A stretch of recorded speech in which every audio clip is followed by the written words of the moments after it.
یہ یاد آتے ہی کہ شاداب اس کی بیوی پر نظر رکھے ہوئے ہے۔ وہ اس کو ان تصاویر میں دیکھ چکا ہوگا جن میں انفال بغیر دوپٹے کے تھی، جن میں وہ بے ترتیب حالت میں سوئی ہوئی تھی، جبکہ اسے دیکھنے کا، سوچنے کا، اسے محسوس کرنے کا، چھونے کا، قرض کے ہر حق صرف اس کا ہے، صرف اور صرف ماہد ارسلان خان کا۔ اس کا دل کر رہا تھا ابھی جا کر شاداب کی آنکھیں نوچ لے، جن گندی نظروں سے اس نے انفال کو دیکھا ہوگا، اس دماغ کو کچل دے جس سے اس نے انفال کے بارے میں سوچا ہوگا، اس دل کو نکال کر اپنے پیروں تلے مسل دے جس سے اس نے انفال کے بارے میں جذبات رکھے ہوں گے۔ ماہد کی لہو چھلکاتی آنکھوں میں دیکھ کر انفال کا چہرہ زد پڑا تھا۔ وہ اس کی پناہوں میں ہولے ہولے کانپنے لگی تھی۔ جس کا چہرہ سنجیدہ تھا، ماہد کی رگیں ابھر آئی تھیں اور وہ سرد نگاہیں اس کے نقوش پر نظریں جمائے ہوئے تھا۔ تم کمرے سے باہر نہیں جاؤ گی، ماہد بھاری آواز میں حکم دیتا اس سے اٹھ کھڑا ہوا، جبکہ انفال بھی جلدی سے اٹھ کر اس سے دور جا کھڑی ہوئی۔ ماہد نے اس کی حرکت پر کٹیلی نظروں سے دیکھا اور سر جھٹک کر شرٹ کے باقی بٹن کھولنے لگا۔ میں کل سے ادھر ہوں، ایک بار بھی نہیں گئی نیچے۔ انفال اسے دیکھتی منمنائی تو وہ شرٹ اتار کر صوفے پر اچھالتا بولا اور وارڈروب کی جانب بڑھا، تو مجھے اب اس کمرے سے باہر جانا ہے۔ انفال اس کی چوڑی پشت کو دیکھ کر حلق ترک کرتی نگاہیں جھکائے بولی، جبکہ ماہد نے پلٹ کر سرد نگاہوں سے گھورا۔ وہ جانتا تھا کہ رات کے حوالے سے خانم بھی سعدیہ اور اس کے بچوں کو بلا چکی ہوں گی اور کچھ ہی دیر میں وہ پہنچنے والے ہوں گے، جبکہ ماہد اس وقت ان دونوں بہن بھائی کو اپنے سامنے برداشت نہیں کر سکتا تھا اور نہ ہی انفال کو اکیلے جانے دے سکتا تھا۔ نہیں جانا مطلب نہیں جانا، ماہد وارننگ دیتی نظروں سے سرد لہجے میں بولا۔ آپ ہر بات پر زبردستی نہیں کر سکتے۔ اب کیا میں اپنے ہی گھر میں پھر نہیں سکتی؟ انفال غصے سے بولی۔ نہیں پھر سکتی، بنا میری اجازت کے تم اس کمرے سے باہر قدم بھی نہیں رکھو گی۔ وہ اس کی آنکھوں میں دیکھتا باراور کرواتا بولا۔ میں جاؤں گی، وہ پیر پٹکتی بولی اور صوفے پر پڑا دوپٹہ اٹھا کر تیزی سے دروازے کی سمت بڑھی، جبکہ ماہد جو خود پر ضبط کیے کھڑا تھا، بجلی کی تیزی سے اس کی سر پر پہنچ کر اس کی کوشش کو ناکام بناتا اسے بازو سے دبوچ کر اپنی جانب کھینچا اور بغیر سنبھلنے کا موقع دیے کندھے پر اٹھا کر بیڈ کی جانب بڑھا۔ چھوڑے مجھے، وہ پاؤں ہلاتی اس کو بازو سے تھامے گرائی، جبکہ ماہد اس کی سنے بغیر بیڈ پر پٹک چکا تھا۔ آہ! انفال کی چیخ نکلی۔ ماہد تنی رگوں سے اس پر جھکا، اس کو شرٹ لیس خود پر جھکا دیکھ کر انفال نے کھونڈ بھرا اور زور سے اپنی آنکھیں میچی، گویا بچنے کی ناکام کوشش کی۔ ماہد نے اس کی شرٹ کے فرنٹ گلے میں انگلی پھنسا کر اسے اپنے قریب کھینچا کہ انفال نے پھٹ سے آنکھیں کھولے، حیرت، غصے اور شرم سے ماہد کو دیکھا۔ وہ اس کی نظروں میں اپنی نظریں گاڑے اس کے کان میں پھنکارا، اگر نہیں چاہتی کہ میں تمہارے بے انتہا نزدیک آ کر تمہارا دماغ ٹھکانے لگاؤں تو چپ چاپ یہاں پڑی رہو۔ ساتھ ہی اس کی کان کی لو دانتوں میں دبا کے انفال کی سسکی نکلی۔ ماہد پیچھے ہوا اور اسے دیکھا جو آنکھوں میں آنسو جمع کیے شکوہ کناں نظروں سے اسے دیکھ رہی تھی۔ آپ بہت ظالم ہیں، جلاد ہیں، میں بڑے پاپا کو بتاؤں گی، بتا کر اپنے لیے ہی مشکل بڑھاؤ گی، اور خبردار جو یہاں سے ہلی تو، وہ اسپاٹ لہجے میں کہتا وارڈروب سے گرے ٹراؤزر لیے واش روم میں بند ہو گیا۔ کچھ دیر بعد وہ باہر آیا تو انفال اوندھے منہ لیٹی رونے کا شغل فرما رہی تھی۔ ناٹک باز، ماہد زیر لب بڑبڑایا، پر نظریں کمرے کی بکھری حالت پر گئیں تو سانس کھینچ کر رہ گیا۔ وہ ٹاول سے بالوں کا پانی خشک کرتا آئینے سے مسلسل اس کے وجود کو دیکھ رہا تھا جو ہولے ہولے لرز رہا تھا۔ مجھے اپنے روم سے اپنی کتابیں لینی ہیں، وہ اس کی موجودگی محسوس کرتی یوں ہی لیٹی بولی۔ آ جائیں گی؟ اور کچھ؟ ماہد اسپاٹ نظروں سے دیکھتا بولا۔ ان کے پاؤں نہیں ہیں جو آ جائیں گی، میں خود لے کے آتی۔ وہ سوسو کرتی اٹھ بیٹھی، پر نظریں اس کے شرٹ لیس سینے پر پڑی تو فوراً نظریں جھکا گئی۔ انفال، مجھے زیادہ خود میں مت الجھاؤ، ورنہ میں تمہیں خود میں ایسا الجھاؤں گا کہ اس کمرے سے تمہارا نکلنا ناممکن بنا دوں گا۔ اس لیے بہتر ہے کہ جو میں کہتا ہوں اس پر عمل کیا کرو، کیونکہ ابھی تمہارا یہ نازک سراپا مجھے برداشت کرنے کی سکت نہیں رکھتا۔ وہ ذو معنی لہجے میں کہتا دیوار میں لگے انٹرکام کی جانب بڑھا اور ملازمہ سے انفال کی کتابیں لانے کا کہہ کر اس کی جانب بڑھا، جو منہ پھلا کر بیٹھی غصہ ضبط کرنے کے چکر میں لال ہوئی جا رہی تھی۔ بات سنو میری، میں تمہیں قید نہیں کر رہا، پر یہ ضروری ہے کہ بیوی شوہر کا حکم مانے اور تمہیں ماننا چاہیے۔ میں تھکا ہوا ہوں، مجھے کچھ دیر آرام کرنا ہے اور اس دوران کمرے میں تمہاری موجودگی از حد ضروری ہے۔ میں نہیں چاہتا کہ میرے بغیر تم اس کمرے سے باہر ایک قدم بھی رکھو۔ جہاں جانا ہے میرے ساتھ جاؤ گی، اور نہ ہی میں یہ چاہتا کہ میرے منع کرنے کے باوجود تم میرے خلاف جا کر کوئی بھی ایسا کام کرو جس سے اذیت تمہاری ذات میں کھلے، کیونکہ کچھ معاملات ایسے ہیں جن میں کوتاہی میں ہرگز برداشت نہیں کروں گا اور ایسی سزا دوں گا کہ تمہاری ہڈیاں ہل جائیں گی۔ پہلے ہی تم بہت نافرمانیاں کر چکی ہو، لہٰذا اس بار سوچ سمجھ کر اپنا قدم اٹھانا، کیونکہ تم اب میرے دائرے میں ہو اور میں بنا وقت ضائع کیے تمہارے ہوش ٹھکانے لگا دوں گا۔ وہ اس کے سر پر کھڑا لمبی چوڑی دھمکی دیتا اور بہت کچھ بارآور کروا گیا تھا۔ اس دوران ماہد کی گرے آنکھیں اس کی کرسٹل لینس آنکھوں پر جمی ہوئی تھی، جو آنکھیں پھیلائے اس کی وارننگ دھمکیاں ازبر کر رہی تھی۔ تبھی کمرے کے دروازے پر دستک ہوئی۔ مجھے امید ہے پاگل پٹھانی، گویا کچھ دیر پہلے پاگل پٹھان کہنے کا بدلہ لیا تھا، کہ میری بات تمہارے دل و دماغ میں چھپ چکی ہوگی، ماہد نے اپنے ازلی انداز میں کہا۔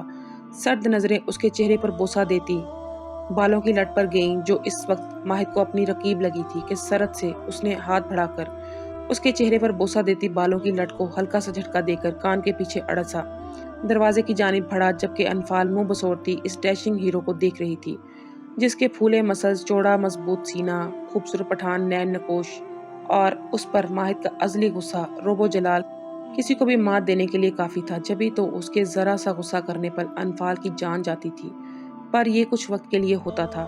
وہ پھر سے اپنے شیرنی والے روپ میں اود آتی تھی۔ کیا اس کو اپنے علاوہ کوئی پسند بھی ہوگا؟ دل نے بے ساختہ سرگوشی کی۔ یقیناً نہیں، اپنا فیورٹ بھی یہ خود ہی ہوگا۔ باگڑ انفال بڑبڑائی، سن چکا ہوں میں، مجھے کوئی نہیں پسند۔ ماہد ارسلان خان خود کا فیورٹ ہے، پر فیملیز میں تم میری فیورٹ لسٹ میں دوسرا درجہ رکھتی ہو۔ وہ گردن ترچھی کیے دائیں ابرو اچکا کر بولا اور دروازہ کھولا، جبکہ انفال کا دل اس کی بات پر سپیڈ پکڑ چکا تھا۔ وہ بیڈ پر بیٹھی اس کی پشت کھرے جا رہی تھی۔ ملازمہ کے ہاتھ سے انفال کی کتابیں لیتے ماہد نے بغور اسے دیکھا، جو اپنی آنکھیں گھماتی اندر جھانکنے کی کوشش کر رہی تھی، پر ماہد کے چہرے پر برفیلے تاثرات دیکھ کر اپنی نگاہیں جھکا گئی۔ آج کے بعد میرے کمرے کے آس پاس بھی مت بھٹکنا، ورنہ وہ دن تمہارا اس دنیا میں آخری ہوگا۔ ماہد اس کے جھکے سر کو دیکھ کر پھنکارا۔ جبھی وہ سر ہلاتی 9 تو 11 ہو گئی۔ اس کی یہ مشکوک حرکت ماہد جیسے ذہین بندے سے مخفی نہ رہ سکی تھی۔ مطلب حارث کا شک درست تھا۔ ماہد اس سے بعد میں پوچھ گچھ کرنے کا سوچ کر دروازہ لاک کیے واپس مڑ۔ ان کتابوں کو ہاتھ تب ہی لگاؤ گی جب یہ کمرہ 5 منٹ میں پہلی والی حالت میں کرو گی۔ وہ کتابیں ٹیبل پر رکھتا بیڈ کی جانب بڑھا اور اس کے قریب نیند دراز ہو گیا، جبکہ انفال اس کے یوں پاس آ کر لیٹنے پر اچھل کر دور ہوئی۔ یہ مینڈک کی طرح اچھلنا بند کرو، کیونکہ تمہارا ٹھکانہ میری باہیں ہیں۔ جہاں اچھلنا تو دور، تم ہلنے سے بھی قاصر ہوگی، ماہد گمبھیر بھاری آواز میں کہہ کر اوندا منہ لیٹ کر تکیے میں چہرہ چھپا گیا، جبکہ انفال سر پٹ دوڑتے دل کو سنبھالتی اس کے ذو معنی جملوں پر غصے سے سرخ ہوتی اس کو گھور رہی تھی۔ وہ اس کو جوابی کارروائی کرنا چاہتی تھی، پر جانتی تھی کہ ماہد اب کی بار اس کی گردن مروڑ دے گا۔ تبھی چپ چاپ دل کو کوستی اپنا پھیلایا کمرہ پھر سے سمیٹنے لگی۔ السلام علیکم خان کی جان، شمس خان کی شوخی سے بھرپور آواز سپیکرز میں گونجی۔ وعلیکم السلام، روشان نے مدھم آواز میں بولی۔ جناب 2 گھنٹے کی ملاقات میرے یار پر اس قدر بھاری پڑی ہے کہ آپ کال میسج کا جواب نہیں دے رہی، تو وصل کی اس رات کے بعد کا کیا منصوبہ اپنانے کا ارادہ ہے؟ کیونکہ دور تو آپ کو جانے نہیں دوں گا، وہ ذو معنی لہجے میں بوجھل آواز میں بول کر روشانے کی دھڑکنیں منتشر کر گیا۔ خان پلیز، وہ روحان سی آواز میں بولی۔ وہ جب لیتے ہیں نام اپنے ہونٹوں سے، دل مچل اٹھتا ہے بوسائے یار کے لیے۔ شمس کی بوجھل آواز پر روشانے کو اپنا دل کانوں میں دھڑکتا محسوس ہوا تھا۔ گال سرخ کنداری ہو گئے تھے۔ میں بند کر رہی، وہ جھنجھلا کر بولی۔ ادھر آپ بند کریں گی، ادھر مجھے اپنے سامنے پائیں گی، اب سوچ لیں۔ شمس انابی لبوں پر شریر مسکراہٹ سجائے روشانے کو تنگ کر رہا تھا۔ آپ کہیں تو آ جاؤ ملاقات کے لیے، دل تڑپ رہا ہے۔ روشانے کی جانب سے خاموشی پر شمس نے پھر سے ذو معنی لہجہ اپنایا۔ نہیں، مت آئیں، روشانے دل پر ہاتھ رکھتی دھڑکنیں سنبھالتی بولی۔ جیسے میرے یار کی خواہش نہیں آتا، کیا کر رہی؟ کچھ نہیں، روشانے لب کچلتی بولی۔ آج میری فیملی آ رہی ہے رخصتی کی تاریخ لینے، ماہد پوچھے گا آپ سے، اس لیے آپ نے اسے رخصتی کے لیے اقرار کرنا ہے۔ میں نہ بالکل نہ سنوں، جواب ہاں ہونا چاہیے، اور میرے حق میں ہونا چاہیے۔ آپ جانتی ہیں نا کہ رخصتی کس قدر ضروری ہے، اور اس ملاقات کے بعد تو جلد از جلد اہم ہو گئی ہے، ورنہ دوسری صورت میں آپ اسی وقت میرے روم میں میری سیج سجائے بیٹھی ہوں گی۔ شمس نے بھاری آواز میں اسے بارآور کروایا، جبکہ روشانے نے حلق تر کیا اور جی کہتے ہی جلدی سے کال کاٹ دی، کیونکہ شمس اپنی باتوں سے ہی اس کی جان نکالنے کے در پہ تھا۔ میری اور فقط میری بننے کے لیے تیاری شروع کیجیے۔ تبھی اس کا میسج آیا۔ شمس کا میسج پڑھ کر روشانے گہرا سانس بھر کر بیڈ پر ڈھہ سی گئی۔ اس کی شدت بھری باتوں سے آنکھوں میں نمی تیرنے لگی تھی۔ بھتیجے، میں پاکستان آ گیا ہوں، حشمت نے کہا۔ چچا جان، میں کل ہی آپ سے ملنے آتا ہوں۔